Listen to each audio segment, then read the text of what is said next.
तो दोस्तों एक बार फिर से हम तैयार हैं अपने मस्ट नो मेन्यू के साथ में। और जैसे कि आपको पता ही है कि आजकल आपके बैंक अकाउंट से पैसे निकालने की घटनाएं बहुत ज़्यादा आम हो गई हैं।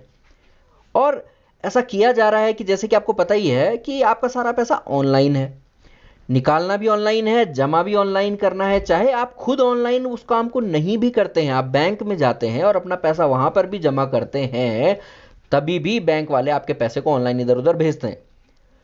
तो ये फ्रॉड्स होते क्यों हैं, इनसे बचा कैसे जाता है, ये सब बातें मैं आज आपको बताने वाला हूं और उसको पॉइंट बाय पॉइंट कवर करूंगा। तो सबसे पहले अगर मैं आपको बताऊं कि मनी ट्रैप कितनी कैटेगरीज में किया जाता है, तो वो है 3। Fools are searching for morons, thieves are searching for innocent and real hacks. पहली कैटेगरी 76% को कवर करती है, दूसरी 20% को और तीसरी करती है 4% को। तो आइए जानते हैं पहली कैटेगरी के बारे में। तो पहली कैटेगरी है फूल्स आर सर्चिंग फॉर मोरॉन्स, यानी कि बहुत, अगर आपको लगता है कि आपके ऑनलाइन जो पैसे हैं उसे निकालने के लिए बहुत ज़्यादा दिमाग वाला कोई बंदा काली टोपी लगाए आपका पैसा निकाल के इधर से उधर कर देता है और वो बहुत ज़्यादा समझदार है, तो आप बिल्कुल गलत हैं। तो छोटी बातें आप ध्यान में रखेंगे तो इन सब जालसाजों से आप बच सकते हैं। तो आइए चलते हैं पॉइंट्स की तरफ। तो पहली बात, कभी भी फ़ोन पर आपको अपनी कोई भी बैंकिंग इंफॉर्मेशन किसी के साथ भी शेयर नहीं करनी है। ये बैंक भी आपको बार बार बताते हैं और मैं एक बार फिर से आपको बता देता हूं। उसके अलावा अगर कोई कहता है कि आपने कोई लॉटरी की टिकट तो खरीदी नहीं, लेकिन आपकी लॉटरी लग गई है, आप 1 लाख जीत गए, 1 करोड़ जीत गए, या कभी कभी 10 करोड़, 20 करोड़, 100 करोड़ रुपए जीत गए हैं, तो समझ जाइए कोई ना कोई आपका बेवकूफ़ बना रहा है। कभी कभी वो इस एवज में ये भी कह देता है कि आप एक काम कीजिए, ये 1000 रुपये इस अकाउंट पर डाल दीजिए और आपका लॉटरी का पैसा आ जाएगा। यहीं आप फंस जाते हैं। फिर वो कहता है कि चलिए 2000 रुपये और डाल देते हैं, फिर आप उस 1000 को बचाने के लिए 2000 रुपये और डाल देते हैं। तो ये सब चीज़ें जब आप करते रहते हैं तो इस तरह से आप जाल में फंसते जाते हैं और काफ़ी, जितना हो सकता है काफ़ी से काफ़ी पैसा आप इसमें गंवा सकते हैं। अगला है कि भैया बैंक अपने आप में भी कोई लॉटरी वॉटरी सिस्टम कभी नहीं निकालते हैं कि आपके खाता नंबर 01 है, 02 है, 03 है, या सम 000056 समथिंग है, आपका लकी ड्रॉ निकला है। अगर ऐसा कोई क्लेम करता है, पहली बात तो वो फ्रॉड है। दूसरी बात कि इससे पहले कि आप उसे कोई इंफॉर्मेशन दें, आप अपने बैंक में पता कर लीजिए, बैंक को फ़ोन कीजिए, बैंक आपको सही सही जानकारी इसकी दे देगा। उसके अलावा ओटीपी और एटीएम पिन कभी भी किसी भी, चाहे आपके बैंक का ही कोई कर्मचारी क्यों ना मांग रहा हो, ये इंफॉर्मेशन किसी को नहीं दी जाती। और अगर आप अपने एटीएम, डेबिट, क्रेडिट किसी भी कार्ड का फोटो खींचकर व्हाट्सएप पर इधर उधर कर रहे हैं या फेसबुक पर इधर कर रहे हैं, मैसेंजर या किसी भी सोशल मीडिया या फिर ईमेल, इंटरनेट, कहीं पर भी आप इसको फोटोज़ को खींच खींच कर भेज रहे हैं, तो मैं आपको सीधे तौर पे बता दूं कि आपकी इंफॉर्मेशन इंटरनेट पर प्राइवेट नहीं होती है। ये इंफॉर्मेशन यूज़ की जा सकती है आपके अगेंस्ट में। तो ये था कैटेगरी 1। चलिए बढ़ते हैं दूसरी कैटेगरी की तरफ, वो है thieves are searching for innocents. यहाँ पे ये जो चोर हैं ये थोड़ा सा दिमागबाज होते हैं, लेकिन फिर भी अगर कुछ छोटी छोटी बातों का आप ध्यान रखते हैं ना अपनी ज़िंदगी में, तो इन सब से भी आप बहुत ही आसानी से बच सकते हैं। चलते पॉइंट की तरफ चलते हैं। Must know many category 2, do not click unknown links. अगर आपको कभी व्हाट्सएप, फेसबुक या फिर आप मान लीजिए मेनली आपके मैसेजेस में कोई भी अननोन लिंक, यानी कि किसी ने आपको बोला है कि यहां पर क्लिक करें और दिवाली मनाओ, होली मनाओ, ये मनाओ, वो मनाओ, तो वो आपके पैसों से दिवाली मना सकता है। तो कभी भी इस तरह के मैसेजेस को ज़्यादा एंटरटेन मत कीजिए। SIM cloning can be done with the Facebook personal information. अगर आपको लगता है कि आपकी फेसबुक की इन्फॉर्मेशन से कुछ नहीं हो सकता, तो मैं आपको बता दूं कि सिम क्लोनिंग इसके द्वारा की जाती है। अगर मुझे आपका नाम पता है, डेट ऑफ बर्थ पता है, पिताजी का नाम, माताजी का नाम, बच्चों के नाम, अगर मैं सारी इन्फॉर्मेशन ले लूं और एक छोटा सा आधार कार्ड बना लूं, तो आपके नाम पे सिम लेना मेरे लिए कितना ज़्यादा आसान होगा। और आपके नाम पे मैं वही सिम भी इशू करा सकता हूं जिसमें कि आपके बैंक के ओटीपी वगैरह आते हैं। उसके अलावा फेसबुक में ज़्यादा पर्सनल इंफॉर्मेशन देना आपके लिए यहाँ पर भी घातक हो सकता है कि अगर कोई आपकी फेसबुक आईडी हैक कर ले, जो कि बिल्कुल भी नई बात नहीं है, और उससे आपकी पर्सनल इंफॉर्मेशन लेकर आपके दोस्तों या रिश्तेदारों से पैसे निकलवा दे। तो ये चीज़ें भी आजकल बहुत आम हैं। अगला पॉइंट है do not insert UPI pin while receiving money. आजकल फ़ोन पे, गूगल पे, इस तरह की बहुत सारी यूपीआई ऐप चल पड़ी हैं। बहुत ही आसान होता है, एक मैसेज आता है, आप पैसे भेज सकते हैं, एक मैसेज आता है, आप पैसे रिसीव कर सकते हैं। तो कभी गलती से अगर कोई आपको बोल रहा है कि उसने आपको पैसे भेज दिए हैं, खासकर OLX या फिर जब भी आप ऑनलाइन शॉपिंग करते हैं या सेकेंड हैंड शॉपिंग करते हैं, तो आप गूगल पे से लेन देन कर देते हैं। वहीं अगर आपको पैसा रिसीव हुआ है, आपको मैसेज में दिखा कि आपको पैसा रिसीव हुआ है और वो आपने क्लिक करने के बाद अगर आपसे पिन मांग रहा है, तो समझ जाइए कुछ ना कुछ गड़बड़ है। जब भी आप पैसे रिसीव करते हैं, पिन कभी नहीं डालना है।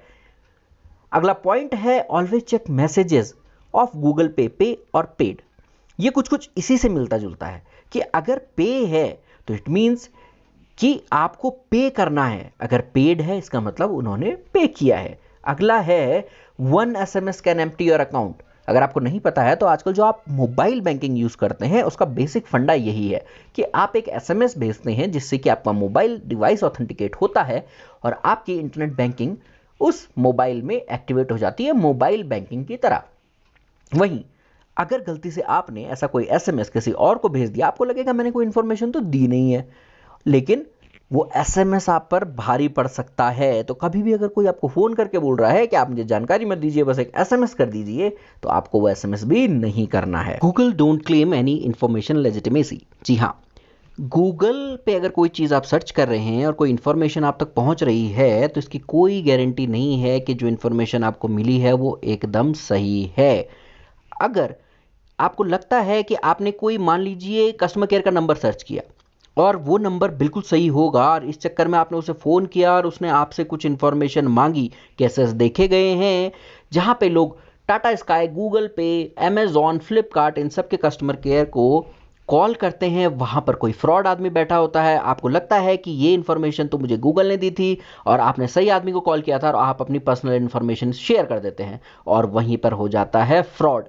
तो हमेशा ध्यान में रखिए कि चाहे आपने खुद ही कॉल क्यों ना किया हो, उसे आपको अपनी कोई पर्सनल इंफॉर्मेशन नहीं देनी है। तो जल्दी से बढ़ते हैं तीसरी कैटेगरी की तरफ, जो है रियल हैकिंग। यहाँ पर सच में ऐसे बंदे कुछ बैठे रहते हैं जो कि आपकी बहुत ही छोटी गलती का वेट करते हैं, कंप्यूटर के बारे में काफ़ी कुछ जानते हैं और आपकी इन छोटी छोटी मिस्टेक्स का फ़ायदा उठाते हैं। वैसे तो पहले दो कैटेगरीज में जो भी मैंने आपको बातें बताई हैं उससे आप मोर देन 95% सेव हो जाते हैं, लेकिन अगर कुछ और बातों को अगर आप ध्यान में रखते हैं, जब भी कोई बैंकिंग का इस्तेमाल करते हैं, इंटरनेट का इस्तेमाल करते हैं, तो आप लगभग 99% तक भी अपने आप को सुरक्षित कर सकते हैं।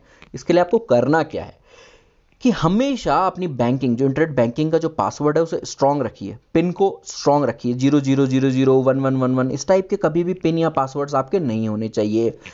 हमेशा अपने मोबाइल की परमिशंस, अगर आपको नहीं पता है तो आपकी सेटिंग्स टैब में एक ऐप होता है, उसमें ऐप्स के अंदर आप जाएंगे, हर ऐप को क्या परमिशन चाहिए उसकी एक सेटिंग होती है। यानी कि अगर आपका कैमरा आपका स्टोरेज ले रहा है तो उसको लेना ही है, क्योंकि आप फोटो खींचेंगे तो आपके स्टोर में चली जाती है। लेकिन अगर आपका कैलकुलेटर बोलता है कि मुझे आपकी स्टोरेज परमिशन चाहिए या SMS की रीडिंग परमिशन चाहिए, तो आप कभी भी ऐसा मत कीजिए, उसको ये सब परमिशंस की जरूरत नहीं है। तो मंथली एक बार देख लीजिए कि क्या पता आपने कोई आलतू फालतू, अगर सबसे पहली बात है कोई ऐप ऐसा रखा हुआ है जिसकी आपको ज़्यादा ज़रूरत नहीं है, तो सारे ऐप्स को हटा दीजिए। उसके अलावा जो ऐप आपको चाहिए भी, उनकी परमिशंस को जरूर रिव्यू कीजिए। इसके लिए आपको गूगल में बड़ी इजीली मिल जाएगा कि परमिशंस को इनेबल डिसेबल किया कैसे जाता है। उसके अलावा अपने पासवर्ड और पिन को मंथली या फिर 2 महीने में कम से कम उसको हमेशा चेंज करते रहिए, क्योंकि जो भी इंफॉर्मेशन आपने इंटरनेट पर डाली है, शॉपिंग करी है, ये वो करके, क्या पता किसी एक दिन वो उन तक पहुंच जाए। लेकिन अगर आप इसे बार बार चेंज करते रहते हैं तो जो इन्फॉर्मेशन उस तक पहुंचेगी वो ऑलरेडी ओल्ड इन्फॉर्मेशन होगी और आप सेफ रहेंगे।